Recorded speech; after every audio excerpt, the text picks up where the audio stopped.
Welcome down to my 9-foot homemade oak bar. Pour yourself a cold one. You are listening to Bucks in the Basement. My name's Chris, and Craig here is the biggest Pirates fan you'll ever meet. Let's talk Pirates baseball now. Welcome to Bucks in the Basement. Now I see the changes in this town. They change, they say one thing, but then the next day it's different. They change, but they don't know what they want.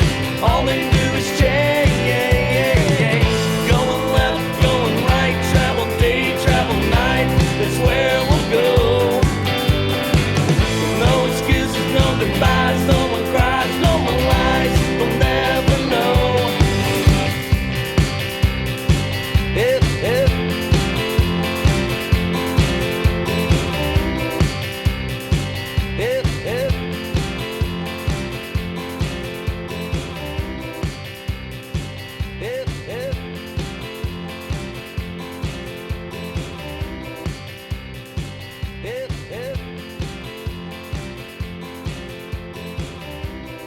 Bucks in the Basement. My name's Chris. His name's Craig.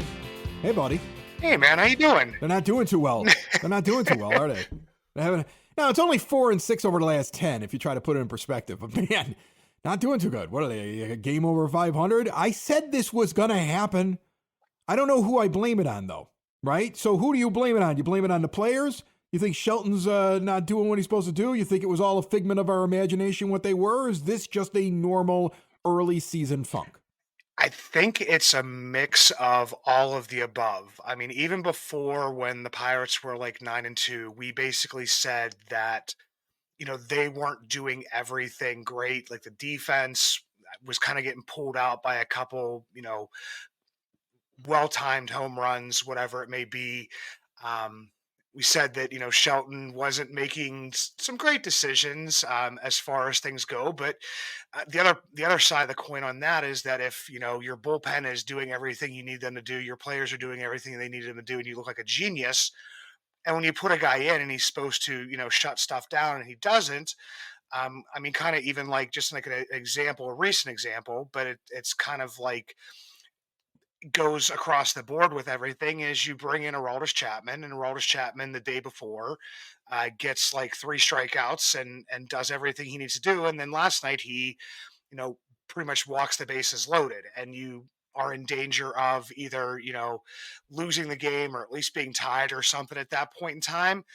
And the hitting approach, it's the biggest thing that's been out there, but the hitting approach was the same hitting approach for when they were 9-2 as it is now. So is it players not executing it? And is it just a bad hitting approach? The hitting, something's wrong with the hitting. If you look at the run that they made between the Mets and the Red Sox series, 3 runs, 1 run, 1 run, 1 run, 2 runs, 1 run.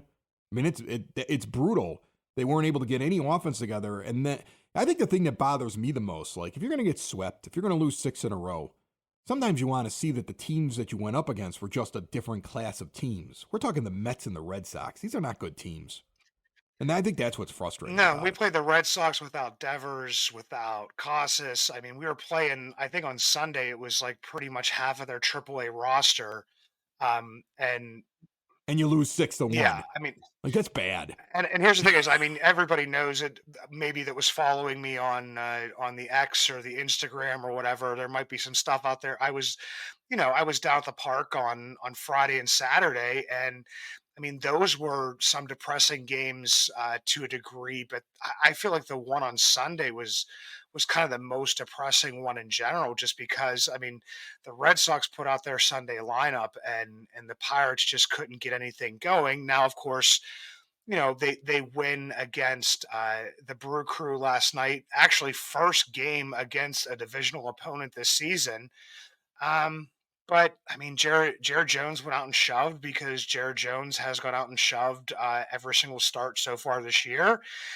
The bullpen was able to pull it together. Bednar shut it down, and we had, a leadoff home run by Kutch in the first, a well-timed opposite field hit by O'Neal Cruz, 3 for 3 after, just going off of a cliff for a couple weeks here now for Cruz. But I mean, it wasn't like that the offense like exploded. I mean, Andy Haynes's offense kind of runs on the premise of, the three true outcomes. It runs on the premise of, a walk's as good as a hit, in like the old Billy Bean type thing, the on base percentage, a strikeout, which it's not great, but maybe you're not hitting into a double play or something, and then home runs. And I think that's where the Pirates, in at least some ways, are falling short here. Is the lack of power, and that's something that other people have brought up as well. I don't think I'm breaking ground here by doing that, but I mean, if you look at players, and their projections and what people thought they were possibly going to have before the season started. People safely. I mean, you would say that at least O'Neill Cruz, Jack Sawinski, Brian Reynolds, Rowdy Tellez have 20 plus home run potential, and Brian Hayes maybe 10 to 15, and some of the other guys down there, maybe Connor Joe 10 to 15, and you have Brian Hayes with zero, Jack Sawinski with only a couple, Ono Cruz with only three, Rowdy Tellez, I mean, hitting for almost zero power altogether. And the best hitters on your team right now are Connor Joe and Alika Williams, and maybe this is the type of approach that works for them. Connor Joe's always been a very patient hitter. Alika Williams struggled when he came up last year, and in limited time, an extremely small sample size, he is performing well. But maybe this is the type of approach that works for him. But Chris, it's not much different than the approach before Eckstein was fired. Haynes's predecessor, that guy preached quadrants. It's like, what is your quadrant? If the ball is in your quadrant, you swing. If the ball is not in your quadrant, you don't swing. So that also, creates walks. It creates strikeouts, and is hoping for, you hitting the ball where you will create the most power. So and as I said, I think I had mentioned last week, and I've mentioned a billion times before, is I believe this is a Ben Charrington approach. And Haynes is just the guy that he has implementing it. I believe it can work if you have guys that are able to execute it. Right now, the players are not executing it and struggling severely. I mean, I'm seeing Rowdy Tellez last night behind the ball so bad that he's not even taking the ball the opposite way and going with the ball the opposite way. He's just like popping out to like shallow left field and stuff. I mean, Rowdy Tellez is a power pull hitter. I mean, that's where he lives, and it just doesn't seem like he's doing much of that. Jack hit that grand slam uh, at the end of the Phillies series and thought maybe he was getting something going. Had some good approaches at the plate, but not really doing much. And man, Henry Davis just looks absolutely lost at this point in time. Can't catch up with a high fastball, so that's all he's seeing. And then is getting a bunch of off-speed pitches that go outside, and has been caught looking a decent amount of times, a couple of times last night, with balls that are coming right down the middle, because it's almost like he doesn't know what he's looking for. So, I mean, and I go back to I was talking to one of my coworkers this morning, and he just kind of asked me about baseball because he's just like, "Oh, Craig has a Pirates podcast. Let's see what he thinks." And I said, everybody has to remember that Henry Davis had like the least amount of plate appearances by a 1-1, a first overall draft pick since like 1972 or something. So he was sped through the system fairly quickly. Was brought up last year because they thought they needed some offense. Put him in right field. He struggled both offensively and defensively. Worked this whole offseason to become a better catcher. I feel like he has he's not, I don't think, ever going to be, like we've talked about, that stalwart, or somebody who's defense first or something. And he has had his mishaps and different stuff, but he's looked a lot better than I was kind of even expecting from him. But we have always said, man, if the bat does not play, then Henry Davis doesn't play, man. Well, here's the funny thing, and it's a conundrum for the Pirates. How long do you wait until you take a guy like Joey Bart, who's also a high-end draft pick, who's had a few more years to figure things out, and has actually been a little productive in very limited time, and give him more games? I mean, because let's be honest. I mean, He's only, I think, been in 5 games. I think he's got like 20 at bats or something like that. But I mean, he's produced. He's got 2 home runs. You're looking for power. He's done it for a while. Sometimes guys figure it out later on. He's got the pedigree. He's not the guy you drafted. Henry Davis is the guy you drafted. And I'm not saying give up on Henry Davis, but do you want to compete or do you want to develop? Because that's a big question for teams at this point in a rebuild. As you come out of it and you have young talent, are you developing still or are you trying to win ball games? And that's a philosophy that you cannot do both. You have to decide, are we going to leave a guy in just a little bit longer because we're still trying to find out what he's going to be because long-term we want him to be a better pitcher? Are we going to bat a guy in the order who's struggling and stick with him longer because he's part of our long-term plans? And is that how we look at things? Or do we feel like at this point there's enough talent on the team and there's enough talent coming up that if you can't hack it, you're out and we want to win? Because if Davis is going to struggle, then you have this guy that you picked up. Sure, the Giants were done, but in his few games here, he's got a couple of home runs. He's hitting about 300. He's, putting the ball in the play. Why not? So, I mean, like that's the thing. They're going to have to make decisions on things like that. Like, how long do you stick with a guy who's struggling? Henry Davis, if they all of a sudden say, we're going to give this kid a break for a week or two, I don't think that's giving up on him. But I don't know if sending him out there every single day to struggle is the right move. And that's where they have to kind of figure out, like, with each, maybe it's individual with players. Maybe there's a couple guys you're like, you know what? We still have long-term plans for this guy, so we'll stick with him more than we need to. Or we'll see if he can work his thing out. All right? But that is going to be the tug, the push, the pull all season long with this team. Are you trying to make the postseason? Or are you still in development? And I know Pirates fans aren't going to be happy if the answer is we're still in development and we're not concerned if we finish at around 500 this year, because I don't think anybody wants that. Yeah, and the other part is, I mean, your favorite player, the Tasmanian Devil, Yasmani Grandal, has started his rehab down in AAA. Yeah, he ain't going to help you. I'm just not saying he's going to help, but I'm just thinking that, I mean, at some point in time, there's going to be a decision made with 3 catchers, one who has options and 2 that don't, is kind of what it comes down to. And that's the thing. Think about it this way. Davis can be sent back down without a problem and he's struggling. Like, if it were up to me, I'd say, okay, I mean, this might be what they're doing. Give him as many at-bats as possible before Grandal gets here, because once Grandal gets here, we're going to let Bart and Grandal sit up here because this kid's still struggling. So, and then he's going to go down to AAA and he's going to spend some time down there and try to figure out what's not working here because he isn't ready yet. And there's nothing wrong with that. Nothing wrong if he's not ready yet. There really isn't. Trust me, he'll be back up when Grandal's back starts hurting in a month. Okay? Grandal's not, like, if you need to give him a break and send him back down, send him down. Let him work on whatever he needs to work on. Let him get some confidence. Let him hit a few over the wall in AAA and then come back and feel better about himself, rather than feel like he's contributing to major league losses while he struggles. Get him out of it if you need to. Because trust me, Yasmani Grandal is going to get hurt, and you're going to have to bring him back up again. So that might be the reasoning behind everything that they're doing right now. Continue to give this kid whatever you can give him, because when Grandal comes back, Davis goes down. Because right now, if I had to pick who I would send down, I'd send down Davis.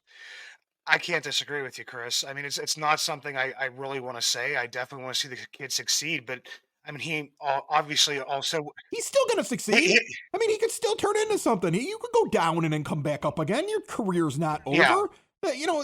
The biggest mistake that Major League Baseball teams make, biggest mistake that they make, is that they'll bring a guy up too early. He's got a pedigree. He's a first-round draft choice.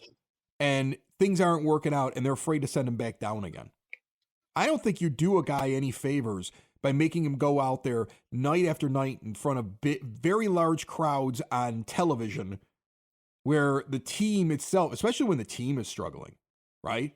Like, that's not the environment. He's not going to be the guy that pulls the team out. He is probably, like, think about it. If you are a first-round draft choice or a high-end pick, heck, if you've made it to the major leagues, you likely were the leader of your high school baseball team.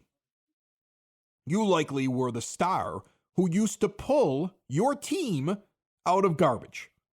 I think pretty much every guy at the major league level at some point in his life has been the guy that everybody else got on his back at a lower level, and he carried him out of it. So his instinct is going to be, I'm going to fix this. I just got to get myself going, and I can be the guy. Because they wouldn't be in major leagues if they never had that attitude at some point in their lives. So when you have a young guy who it's not working very well for him, and people are questioning whether or not he's got it, and there's all this pressure on top of him, he's not sitting there listening to you when you sit there and say, oh, well, you just got to just concentrate on yourself there, Henry. Just, it'll work out. Just worry about your own at-bats. Don't worry about the rest of the team. He's not doing that. His instinct, his mentality as a competitor, what he's had that got him to the majors, is that he wants to do better, and he wants to have those moments where he lifts this team to wins. He wants to do at this level what he did at other levels that got him here. That's what he wants to do.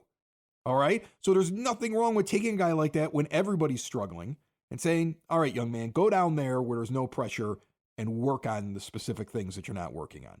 Everybody's doing it in Major League Baseball. I pointed the guy out in Oakland, Estuary Ruiz. I always say his name wrong. I stumble over it. Estuary Ruiz. I think that's how you say it. Anyway, he's been sent down already. He's a young, good hitter who was sent down already after he had hit 2 home runs for the A's in the first week because he wasn't doing something at the plate that they had talked to him about that they wanted him to do discipline-wise. He's back up now. He's being used as a straight platoon. He's a straight platoon. Everybody's itching to get this guy in. And the A's, one of the worst baseball organizations that there is, with a terrible owner, and they're just a complete mishmash of garbage, okay, have had no problem with the idea of we've got to give him an opportunity to ease his way in because his instinct is to put the team on his back because that's how he got there. So there's nothing wrong with telling Henry Davis, you know what, go down and work things out. You'll be back because I think he'll be back. He's not a bad player because you have to send him down when Grandal gets here. No, it's not something that you have to. I'm working this through in my head, and I don't want to say send him to AAA, but it kind of seems like the writing is on the wall for that. And like you said, it doesn't show failure because he wouldn't be the first player. I mean, not everybody comes up and hits the ground running and, is able to work through their stuff or is able to succeed right away and has to go back down. And you have to hope that your development is good enough. Your player has, the mental fortitude to succeed by doing that. And I know that Henry probably, he's obviously not going to be happy about it, but I would hope that he would accept the fact that, man, it's just not really working up here. And yeah, I didn't get that many at bats at AAA, and I didn't get that much at AA. And this is kind of, a first full season of anything. And last year I was brought up, when the bats were struggling, and now the bats are struggling. And he hasn't been able to be the one to pull it out. The ones that have to pull it out at this point in time have to be like Brian Reynolds and, Brian Hayes, maybe Jack Sawinski. Especially the first 2 guys as more, veteran bats. But yeah, if we're talking about, we get on Charrington and we get on everybody for, this is a situation to win now. Does it really show winning now when you have your, starting catcher sitting there with an average well below, 200. I think his OPS plus was, it was plummeting. The last time I saw it was around 60. It might even be down to like 57 or something at this point. Because he's not really doing it. It's some guys are like, if they're struggling, they're still at least walking. But it doesn't seem like Henry Davis, can really get anything going.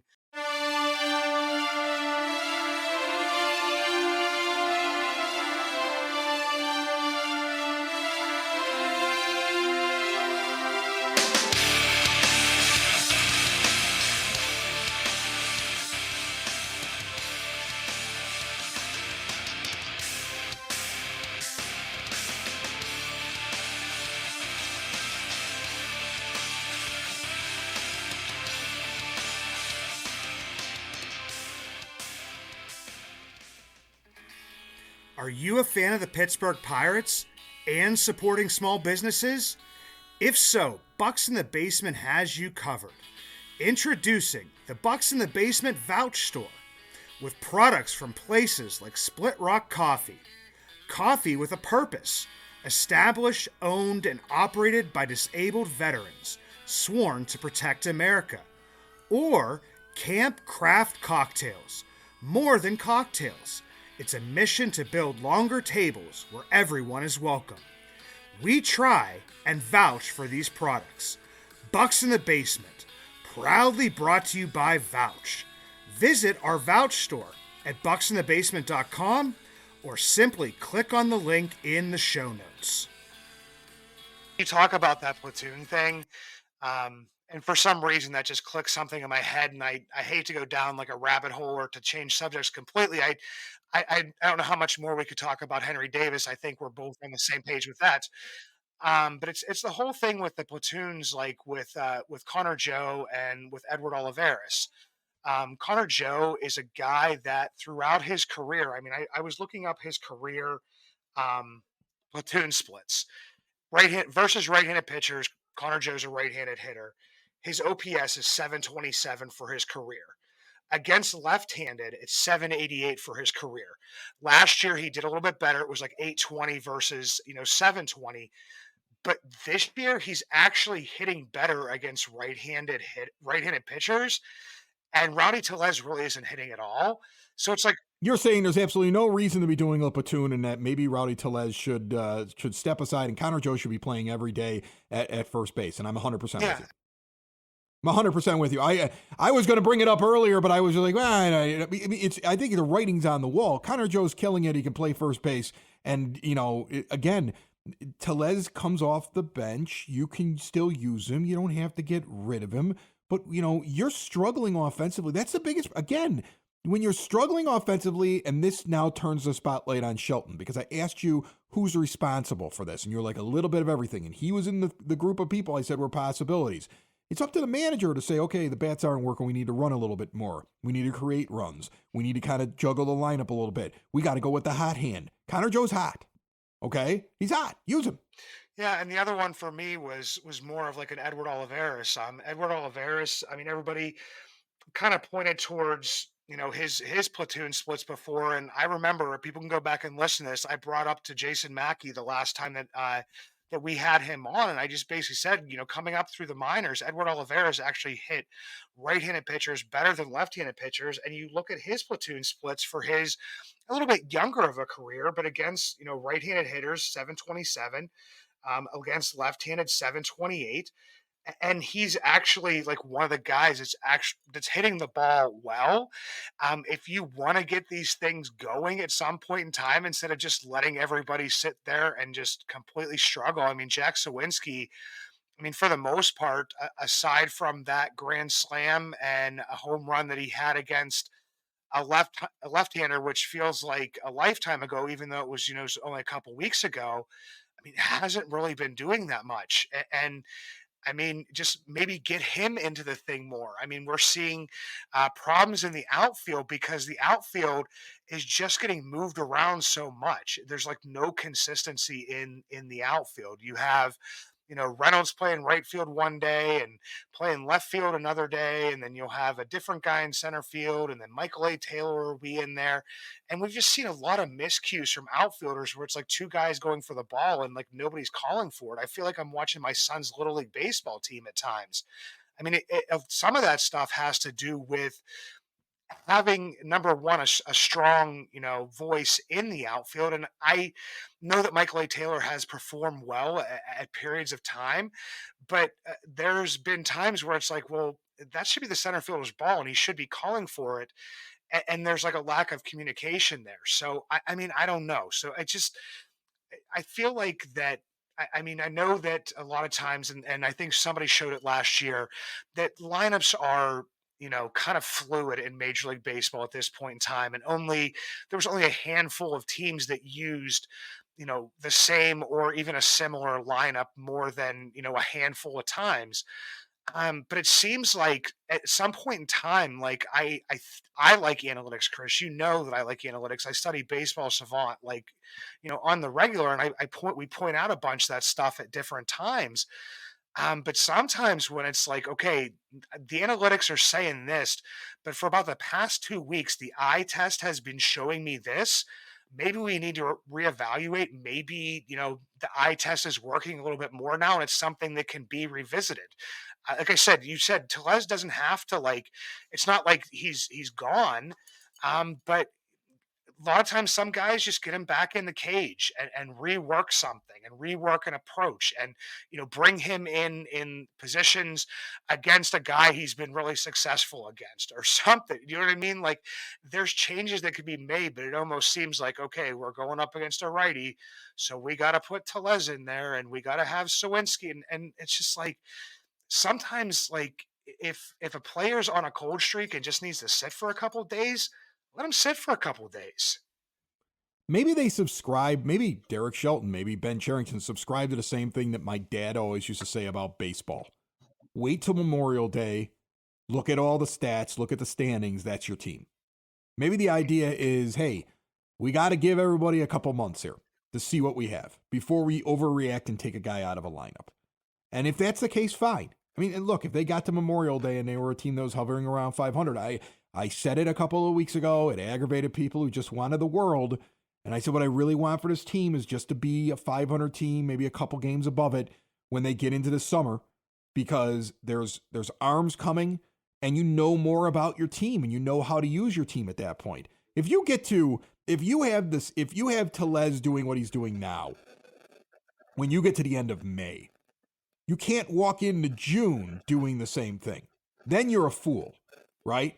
Like, if your idea is, okay, we've got this, what our plan was, we came up with a plan, we don't want to pull the plug on a plan until we're sure, then it might just be stubbornness over the plan. And it may pay off for them. It may work out in the end. But it's something to look at right now as, I don't know if this is working. Okay? And not every signing that you make is good. Not every prospect turns into what you want him to be. Not everybody who seems like they're ready in spring training is actually ready and they need to go back to AAA. That's baseball. Every team in Major League Baseball deals with these problems, unless you're the Dodgers, because you're the Dodgers. Okay? But everybody else is dealing with this. Maybe the Braves aren't dealing with it. The majority of teams are dealing with this. A young team like the Pirates are definitely going to deal with this. It's what you do with it, right?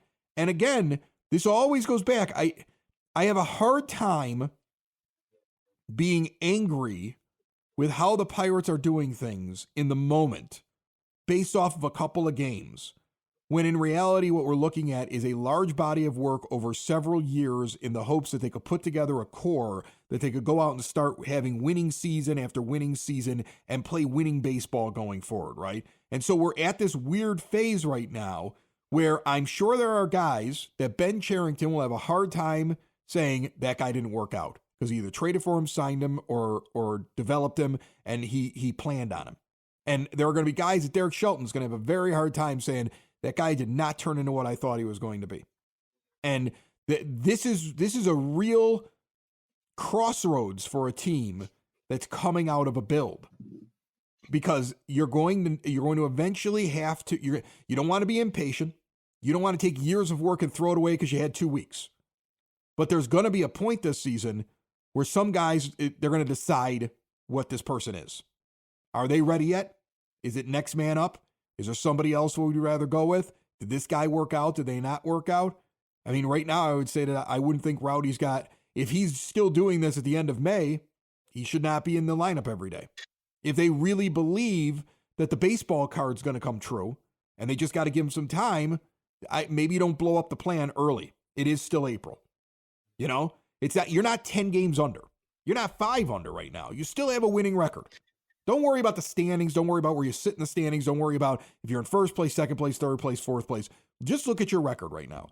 You have a team that's hovering around 500, a little bit above it, had a bad little stretch. They could take 3 out of 4 from the Brewers here.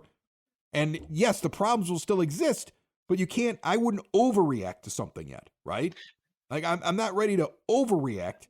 But I think that you have to be evaluating. You have to be looking at it saying, how can we get a little bit more out of somebody? Maybe try Joe once or twice. Okay? And go against your idea of the platoon once or twice. See what happens now. You know? I get that. Experiment a little bit. I have no problem using Henry Davis as much as you want to until Yasmani Grandal gets here. Because I think the logical move then is to send him down. Yeah, and Okay. it's definitely, Chris. I mean, it's easy to criticize teams when they're doing poorly, and when they're on a 6-game losing streak, everything's going wrong, and every decision they make is a poor one. I The biggest narrative I keep on after we record, something happens like every single time. I think last time after we recorded about Brian Hayes, and then he was down for a couple days with a back issue. And then, of course, that night, Jared Jones gets pulled after 59 pitches, and I actually had to turn off X because I thought that my phone was going to explode by just the absolute vigor coming out of it from Pirates fans and hatred towards the decision that was being made. It comes out later that it was a decision that was decided upon that the most he was going to go was 5 innings, and in the way that Derek Shelton and both Jared Jones phrased it, obviously wasn't the best. They basically said no matter what, it was going to be 5 innings. As anybody who's ever played baseball, coached baseball, or whatever before, it's basically saying if you're doing well, it's going to be 5 innings. If you're not doing so well, I'm guaranteeing you they had a pitch count in their head. But people are like, well, the previous like 3 starts, he went like 81, 85, 89. So why can't he go like that every time? Well, it was his first time where he was going on only the 4 days rest on the regular 5 day schedule, and everybody's like, "Well, he went back up to 91 pitches last night." And I'm like, "Yeah, because he hasn't pitched since last Tuesday." Like this is how pitch counts in baseball work, and you People aren't getting the fact that he's young, he's new, he just got here, and this is part of the development part. That's the It's frustrating. I get it. You're aggravated because you want to just go now. You want to hit the gas. You want to go. It was a long last couple of years. What are they supposed to do? They're supposed to blow out this kid's arm? Like if they think that he's not ready to go at that pace yet, then you're going to have to deal with those kind of restrictions. Okay? Like guess what? Here, I'll tell everybody a secret. Some people might not realize it. The Pittsburgh Pirates are not going to win the World Series this year. Okay? I know it's Bucks in the basement, but I'm going to tell you this right now. The Pittsburgh Pirates are not going to win the World Series this year. They're not good enough. The class of Major League Baseball is still a level or two higher than what they are right now. It's just the truth. All right? Are they an improved team? Yes. Can they compete to make it to the playoffs? You bet they can. Should they be competing to make it to the playoffs? Yes, they should. But if they ever want to get to the level where they can actually compete to win a world championship, they can't shoot themselves in the foot, ruin a kid's arm, do things that are going to break up the momentum that they have because they don't have the money to fix a problem if a guy gets hurt like the Dodgers or the Braves. They can't Oh, you do mean that. like Their owner's never going you to mean do the it. Braves, like with Spencer Strider, who is almost the same exact pitcher as Jared Jones, a little bit older, but bumped up from 136 innings to 189 regular season innings last year, and is on the shelf now. Is that the same Yeah, Braves that we're talking about? exactly. Uh, Well, and it's the same way that everybody keeps arguing, like, bring up Paul Skeens. In fact, that's becoming a national thing now. yeah, They should just elevate Skeens. Nobody's noticing he's going like 3 innings. and 65 pitches maxing So, out. right. He's not ready yet. Okay? If you had a pitcher that was only going to go 3 innings, maybe 4, max out, and then you had to go to your bullpen, you'd be frustrated at the major leagues with that. Nobody's paying any attention. Like, that's the thing. It sucks. I get it. Like, O'Neal Cruz is struggling at the plate. He also missed basically a whole season last year. It sucks because you're right there. You're on the cusp. You want it to be 2025 and 2026 right now, but it's not. It's 2024. Again, I don't want them trading players away. I didn't want them in the offseason making moves that were just for building. I didn't want that. I wanted them to compete. I think they will compete. But they're not at the echelon yet where they can win a championship. And so you want them to compete. Maybe they get a puncher's chance. Maybe a miracle happens. Baseball's a beautiful game in the playoffs, right? It's a beautiful game, all right? But none of you would put down your hard-earned money on them winning a World Series this year. You want to get to a point where you're like, I should bet the Bucks this year because they got a great chance of making a run all the way to the end. They're not there yet. And they're not going to get there if you don't look at the big picture from time to time, even in a season like this. Yeah, and you have people stirring the pot, people with actual, media reach and different stuff saying that they should have moved Bailey Falter up a day, put him on like 3 days rest so that Jared Jones could get, or 4 days, 3 days rest would have been so Jared Jones could get more rest and so he could pitch more. And here's the thing: is guess what? Well, why not go to a 6-man rotation? I mean, if that's the issue, I would make the argument there are teams in baseball that go to 6-man rotations or have a swing guy where that guy's doing long relief and he comes in and pitches that game to push that guy to that I extra think the day's Orioles rest. did that with Grayson Rodriguez last year, didn't they? They did exactly. You got it right there. The Orioles did it with Grayson Rodriguez last year. Okay, and people were clamoring. Remember, they were running to the postseason. Orioles fans were pissed because he wasn't going on a regular rest and they kept stretching him out. They wanted him and they wanted him now. And you know what? It would have been a mistake. And he's a stud now this year. He's even better this year because they treated him that way the year before. Okay? You can't lose the big picture here trying to win this year. I want him to win this year, but let's not hurt our pitcher in the process of doing so. Now I see the changes in this town. They change, they say one thing, but then the next day